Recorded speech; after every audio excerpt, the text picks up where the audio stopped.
Muito bem, esse é Conexão Futura aqui na tela do seu canal Futura e também lá na internet, no nosso site futura.org.br, espaço aí para você conferir ao vivo a nossa programação também na tela do seu computador. E este é o nosso primeiro programa ao vivo do ano e temos acompanhado aí que 2015 chegou com altas temperaturas em todo o país. A previsão do tempo para hoje, em grande parte das capitais brasileiras, é que as temperaturas máximas passem dos 35 graus. Pois é. Aqui no Rio de Janeiro, por exemplo, a máxima prevista é de 40 graus, com sensação térmica muito próxima dos 50 graus. Então, com tanto calor, muita gente aí que está de folga aproveita para curtir uma praia ou um banho na beira dos rios pelo país afora.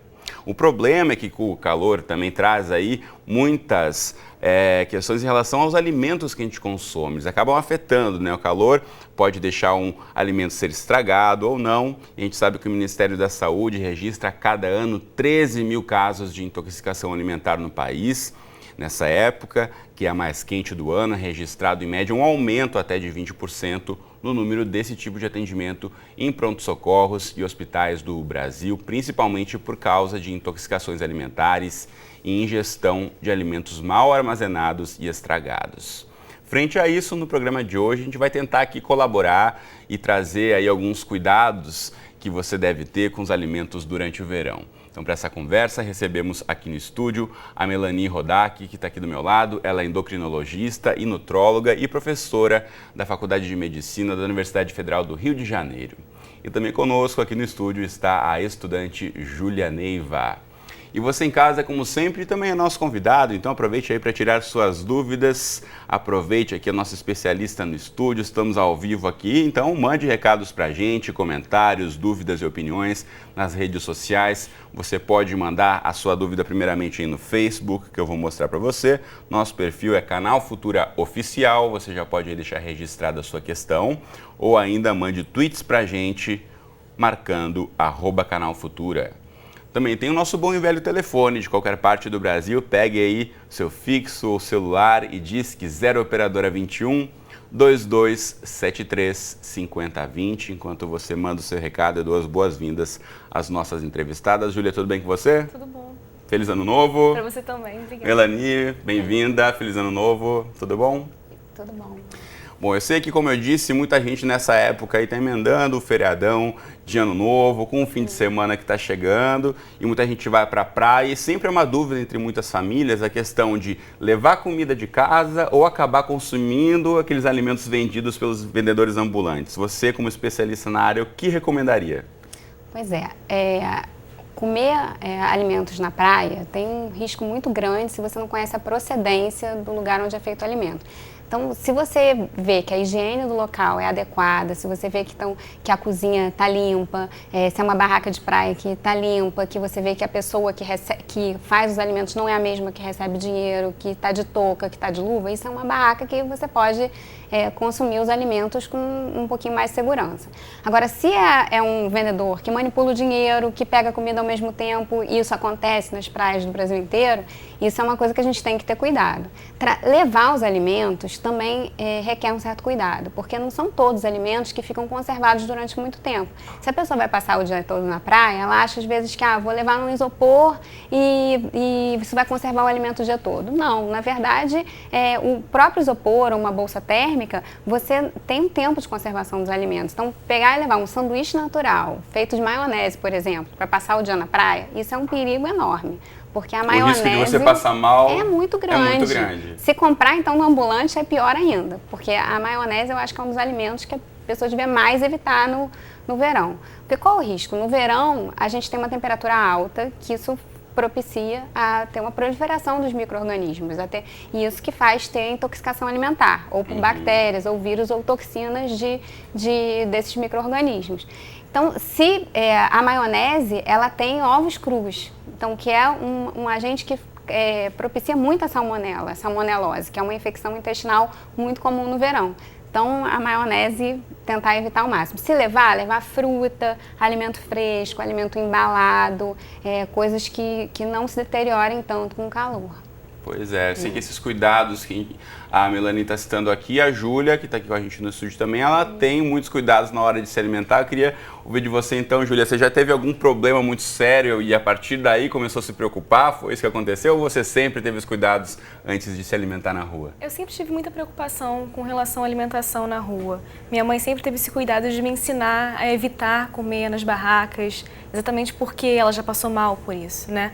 Então, o cuidado que eu tenho maior é de levar uma bolsa térmica, que ela tem uma duração de 12 horas, então ela fica congelada um tempinho e depois eu coloco algumas frutas, bastante água, castanhas, né? Nozes também, que são alimentos que você pode levar se tiver certos cuidados e evitar passar por qualquer sufoco. Esses são alimentos que conservam muito bem. Esses alimentos, então, tá super correto, porque são coisas que ficam muito bem durante um tempo. Não tem perigo de estragar, né? Castanha, as frutas, ali consegue mesmo sob o sol muito quente na praia, você consegue manter esses alimentos numa boa condição para o consumo. As frutas, se elas têm a casca muito fina, elas também não ficam muito tempo bem sem refrigeração, não. Então, se ficar o dia inteiro na praia, se ficar numa casa de praia, ficar ali exposta durante muito tempo, também não é bom. Aí as frutas, principalmente as de casca fina, tem que ser postas na geladeira se for uma duração prolongada. Agora uma questão, inclusive hoje, acompanhando o noticiário mais cedo, eu vi uma notícia muito preocupante de que aqui no Rio de Janeiro agora, durante o feriadão do Réveillon, a Vigilância Sanitária confiscou 50 quilos de camarão que seriam vendidos para a população, que estavam estocados embaixo da areia na praia. Essa condição... Nossa, um perigo. Um perigo muito grande, né, Melanie? Frutos do mar, peixes, isso tudo tem que ser muito bem armazenado. Isso tudo em refrigeração fica 24 horas. Sem refrigeração, ficou 4 horas de temperatura ambiente, já acabou. Aí você imagina aquilo escondido na areia, na praia, que seria vendido para a população durante o feriado agora, né? A gente sabe que aqui no Rio de Janeiro e em boa parte das praias no Brasil, aí as areias estão cheias de gente, o pessoal acaba ficando com fome, bebe aquela caipirinha, acaba perdendo um pouco, às vezes, a noção do que é bom ou não é bom e acaba até consumindo, se expondo mais a riscos também, né? E às vezes isso causa diarreia, causa desidratação. E no verão, que é muito quente, ainda pior, né? Porque você tem uma infecção intestinal, uma intoxicação, você ainda tem o risco de desidratar e ser internado, né? Júlia, você falou que sua mãe passou mal um período por conta de alimentação inadequada. Você lembra o que aconteceu com ela? Não muito bem. Ela sempre usou isso como um argumento para que eu não consumisse na rua. Inclusive camarão, que é uma coisa que você tem que tomar muito cuidado, que é quase certo de passar mal. Mas nenhuma história que eu consiga me lembrar. Mas, Melanie, essa questão também de fazer os alimentos na própria praia, a gente sabe que também é uma tradição em algumas partes do Brasil, no Norte e Nordeste, aqui no Rio, inclusive, tem uma lei que proíbe isso, mas em outros locais acaba acontecendo das famílias levarem alimentos e cozinharem na beira da praia. Isso é uma condição adequada para preparar um alimento? Isso não é adequado. Se for estocado uma bolsa térmica com boa refrigeração, aguenta um período, alguns alimentos aguentam um período. Agora, muitas vezes as pessoas deixam tudo exposto, sem refrigeração adequada, com calor em cima e ficam fazendo churrasco. Então, isso realmente é um convite a ter uma intoxicação. E aquele peixinho grelhado, limpas, que às vezes passa o vendedor ambulante, peixinho grelhado, ou um queijo também. Isso aí. E a mesma pessoa que, novamente, a mesma pessoa que te fez o peixe, a mesma pessoa que recebe seu dinheiro. Né? Exatamente. E não lavou a mão. Lavar a mão é o principal, porque a maior fonte de ter algum problema nesse sentido é a mão suja. Então a mão tem que ser muito limpa. E isso não acontece nessas situações. Acho que é quase impossível, né? Agora, até quanto tempo depois de você ingerir esse alimento inadequado, você pode ter algum problema? Isso é imediato, no mesmo dia, ou pode levar mais de um dia? Isso depende da infecção, do tipo de infecção. Se for você tiver uma intoxicação por uma toxina de uma bactéria, isso é rápido. Em algumas horas você já pode ter sintomas. Agora, se for pela própria bactéria, pode durar até 3 dias. Você pode esperar até umas 72 horas para ter os sintomas. Então, realmente, é muito variável de acordo com o agente. Não é porque você não teve nada no dia que aquilo ali você está livre. Muita gente vai na praia e pensa, comi ali o camarãozinho, não tive nada, não tem problema. Aí passam 2, 3 dias, aí sim você vai sentir aquele problema se agravando. Quero chamar mais uma vez você de casa para mandar o seu recado, tirar sua dúvida aí pelas redes sociais, vou mostrar mais uma vez para você aqui as suas opções de comunicação conosco. Primeiro no facebook.com/canal Futura Oficial, você encontra aí a nossa página, ou ainda no Twitter. Mande tweets pra gente marcando @canal Futura. Também tem o telefone que vai aparecer daqui a pouquinho na tela para você. Já tem aqui as questões chegando pra gente. O Jonathan Cruz pelo Twitter. Obrigado, Jonathan, pela companhia nessa tarde aqui de sexta-feira. E ele quer tirar exatamente essa dúvida que a gente começou falando um pouquinho aqui, mas na praia seria melhor comprar os alimentos numa barraca ou levar de casa? O que é mais viável? Pergunta o Jonathan, Melanie. Então, depende, existem restaurantes à beira da praia, aí você pode avaliar a higiene do local e ver de acordo com a higiene do local qual vai ser a sua escolha. Então, existem restaurantes na beira da praia que servem como barracas que alguns têm boa higiene e outros não. Isso vai ter que ser avaliado olhando a cozinha do local. E a higiene das pessoas que estão trabalhando. Se você vai passar pouco tempo na praia, não vai passar o dia inteiro, não vai, é uma outra situação, o ideal é levar de casa ou então consumir alimentos que possam ser embalados, que sejam com boa higiene, por exemplo, biscoito de polvilho, que é lacrado, já vem numa embalagem própria, um picolé de fruta que a gente conhece a procedência. Então, isso são alimentos que você pode consumir na praia, que fica mais cômodo para quem não quer levar uma bolsinha térmica. Mas se você puder levar frutas, puder levar nozes e castanhas, seria uma ótima opção, algum biscoito fechado, alguns tipos de sucos de fruta, mas dentro de embalagens apropriadas, isso também seria uma boa opção. Julia, em relação às bebidas, o que você costuma levar para a praia? Só água. Só e no água. máximo, uma água de coco embalada também, para evitar qualquer tipo de contaminação. E nessa bolsa que você leva, ela acaba ficando fresquinha também? Aguenta o dia todo na praia? Fica bem fresco o dia inteiro. A água, é importante a gente observar se ela realmente o lacre tá certo, porque algumas vezes até as pessoas violam o lacre e preenchem com outro tipo de água que não é a mais adequada, não é a água mineral. É importante ressaltar, muitas vezes essa água é vendida pelos ambulantes, não só na praia, né, mas na rua também, ou às vezes mesmo no trânsito, ali no farol, para aquele vendedor, vai te dar o mesmo copinho d'água também. Isso foi mostrado muitas vezes também pela vigilância sanitária. Pega-se o copo, aí coloca-se ali um lacre falso em cima e aquela água você não sabe a procedência e você também pode ter um problema muito sério em relação a isso. Aqui tem mais uma questão que chegou para a gente da Maria Lúcia, do Rio de Janeiro. Obrigado, Maria Lúcia, pelo recado. Ela pergunta se as pessoas que têm hipotireoidismo têm tendência a ter o colesterol mais alto. Tem sim. Tem sim? Tem sim, mas se o hipotireoidismo está bem tratado, está tratado adequadamente, elas não têm. É só se o hipotireoidismo está descompensado. Se não está sendo tratado adequadamente, se ainda não atingir um controle adequado, aí sim. Porque o hormônio tiroidiano está envolvido no metabolismo do colesterol. Então, quem tem a tireoide funcionando menos, tem um aumento do colesterol. Só explicando para quem está em casa, então, como se chega a esse diagnóstico se a tireoide não está funcionando tão bem? A tireoide é uma glândula que controla o nosso metabolismo, controla várias partes do nosso organismo, o metabolismo de várias partes do nosso organismo. Normalmente, quando você tem um problema de hipotireoidismo, tudo acontece mais lentamente. O coração bate mais devagar, a pessoa tem um intestino mais preso, uma constipação, a pessoa pode ter muito sono, muito cansaço e algumas vezes a pessoa não sente nada disso ou algumas pessoas sentem isso e não tem problema na tireoide. Então, o ideal é fazer um exame de sangue, que dosa-se o hormônio da tireoide, mais um outro hormônio que controla a tireoide, e aí, se isso está alterado, já tem o diagnóstico. É muito simples de fazer. Em relação ao colesterol, isso também é uma dúvida que muita gente se pergunta, né, em relação à alimentação, principalmente nessa época do ano que se substitui alguns alimentos por outros, né, por conta da temperatura e tudo mais. Quem tem já o problema de alto colesterol ruim, como pode substituir? Quais alimentos pode substituir?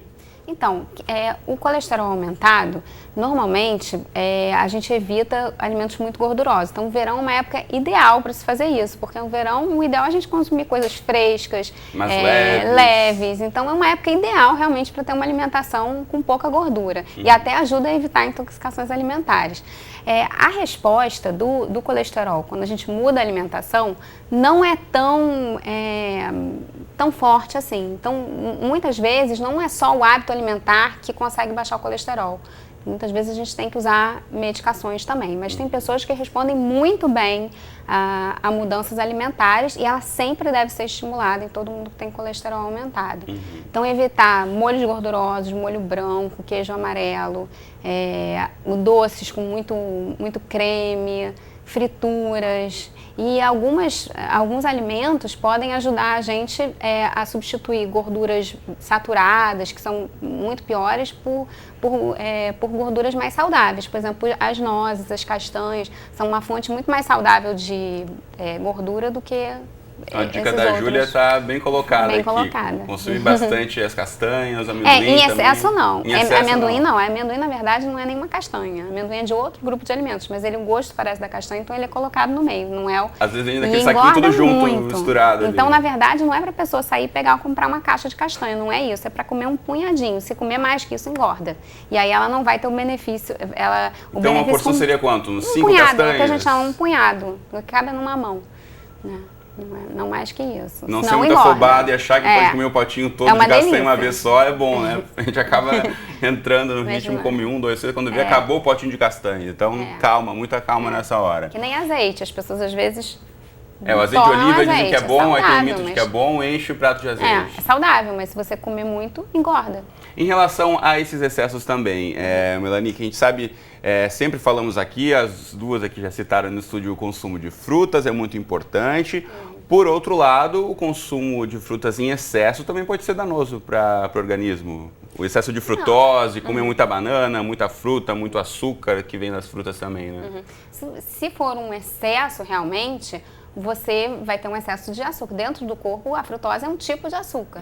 E, por exemplo, quem é diabético, quem tem mais tendência a ter o aumento da glicose, isso vai causar problemas. Agora, em quantidades moderadas, as frutas são muito saudáveis, são fontes de vitamina, você consegue ter muitos nutrientes com as frutas. Agora, muito importante serem bem conservadas, serem bem lavadas, né?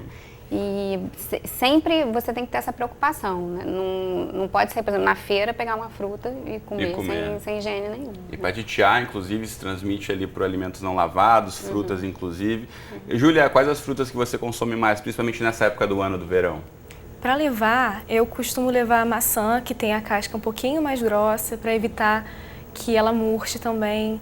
Eu consumo pera também, melancia, melão. Essas duas últimas eu não costumo levar à praia, porque são de difícil conservação. Você levar a melancia inteira, aí tem que cortar, aí dá aquela sujeirada toda. Realmente.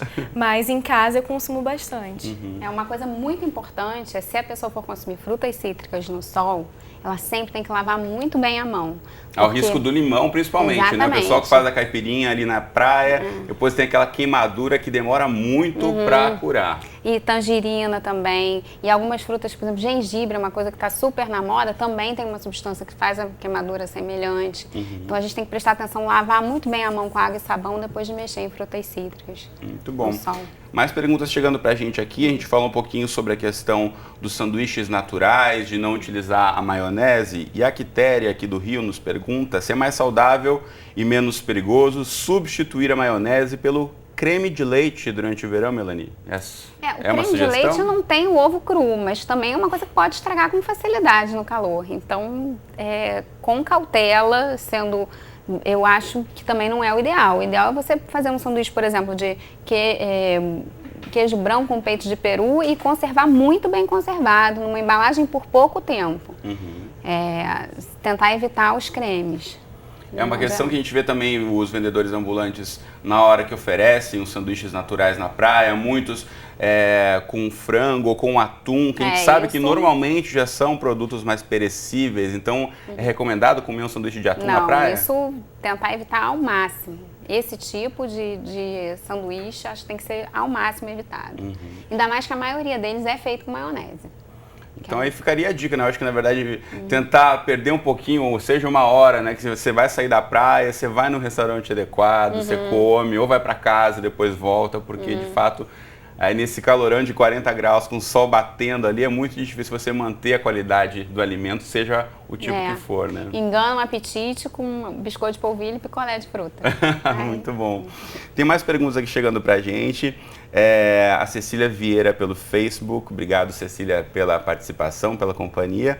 Ela conta que ela e a família vão sempre na praia e gostariam de saber se podem levar torta de frango ou torta de carne para a viagem. Ela pergunta aqui, até sugere, não seria essa uma boa pedida, já que a carne e o frango já estariam cozidos? Depende do tipo de conservação, né? Se você for conservar, primeiro que depende se você vai comer ela gelada, você não vai ter onde esquentar, na verdade você vai ter que comer ela gelada e tem que chegar, ficar pouco tempo conservada e depois ser consumida. Se a pessoa gostar de consumir gelada e o armazenamento for adequado por pouco tempo, aí pode ser. Esse tempo, tem um tempo limite, Melanie, que a gente poderia sugerir para quem está em casa e que de fato, Isso enfim, depende. vai continuar mantendo essa tradição de levar comida para praia, o que até umas 2, 3 horas, numa bolsa térmica comum? Isso, até na bolsa térmica até poderia aguentar um pouco mais. Algumas horas ela ficaria. Se for uma bolsa térmica de boa qualidade, normalmente eles dizem que pode aguentar até 12 horas, mas eu acho mais prudente, com o calor que a gente está e com o transporte e tudo, é mais prudente que a gente use isso por menos tempo, umas 6 horas no máximo, acho uma quantidade. E até pensando na questão aí, no outro problema, que é a questão da exposição excessiva ao sol, passar 12 horas na praia, pessoal, vamos com calma também, né? Tem o verão inteiro aí pela frente, não precisa passar 12 horas seguidas, né? Júlia, você normalmente passa quanto tempo quando vai pra praia com seus amigos, com a família? Quanto tempo você passa num dia inteiro? Bom, eu aproveito ao máximo. Eu não vou tão cedo à praia, mas eu costumo ficar no máximo umas 5 horas. Acho que é o tempo ideal para você não ficar tão exposto ao sol, não passar nenhum tipo de perrengue alimentar. Não cansar demais também? Também. Né? Pois é, com 5 ou 6 horas eu acho que a pessoa consegue fazer um lanche, depois sair da praia e comer um alimento mais, fazer uma refeição mais substancial saindo da praia. Se ela puder não fazer aquela refeição na praia, esse seria um perfeito mesmo. Muito bom. Olha só, o Luiz Cláudio nos pergunta aqui em relação exatamente a isso. Na hora que está saindo da praia, então ele quer saber que cuidados ele deve ficar atento na hora que for num restaurante. Então, quais os cuidados de higiene para saber se o restaurante de fato está preparado para servir uma comida de qualidade? Essa é uma ótima pergunta, porque muitos restaurantes são self-service e você tem que observar se os alimentos gelados, eles estão realmente muito gelados, tem que estar assim 5 graus, e se os alimentos quentes estão muito quentes, tem que estar acima de 60 graus. Muitas vezes isso não é seguido, então isso é uma coisa que tem que ser observada. Outra é a higiene dos funcionários. Se puder visitar a cozinha, sempre é o perfeito. Aquelas cozinhas abertas que você consegue visualizar tudo que está acontecendo, isso é o ambiente ideal. Você falou dos bufês, muitas vezes, os restaurantes deixam o dia todo, né, exposto ali, a mesma comida. Não pode, mais de 4 horas em temperatura que não é acima de 60, nem abaixo de 5, aquilo ali estragou. Né? É considerado um alto risco para ter intoxicação. Então, tomar cuidado, principalmente no verão, com esse tipo de restaurante, se está nessas temperaturas. Infelizmente, aqui no Rio de Janeiro, a gente tem acompanhado também as blitz da vigilância sanitária, que tem aí percebido problemas em todos os tipos de restaurantes, não só em restaurantes, enfim, mais populares, mesmo em restaurantes muito caros, a má conservação de muitos produtos, né, Melanie? Então, a gente tem que ficar atento mesmo na hora que for escolher aonde vai comer na rua. E supermercados também. Supermercados também, né? Se você vê numa geladeira, na parte dos gelados, uma poça de água, os alimentos gotejando, isso tudo já indica que não está conservado adequadamente. E, às vezes, com esse calor, os alimentos que estão mais perto do consumidor são os que correm mais risco. E também ficar atento aí na hora de escolher aquele iogurte, né? Isso também é muito comum nessa época, quando você vai no supermercado, você vai pegar iogurte na frente e já está mais quente, então não pegue esse, tente pegar o mais de trás, para ver se pelo menos com essas dicas você consegue aí se expor um pouco menos aos problemas alimentares durante o verão. Voou o programa de hoje, galera. Acabou o tempo. Então, Júlia, obrigado. Melanie, muito obrigado pelas dicas também. E um bom verão para vocês e feliz ano novo mais uma vez. Igualmente. Você de casa, obrigado pela companhia, por todas as perguntas que chegaram pra gente aqui. Aproveite muito bem o seu fim de semana. O Conexão volta na segunda-feira ao vivo, às 2h30 da tarde. Temos nossas representações 00:30 e 7h30 da manhã. Ou então qualquer hora do dia e da noite a gente se encontra lá no site do Canal Futura. Um abraço para você e até a próxima.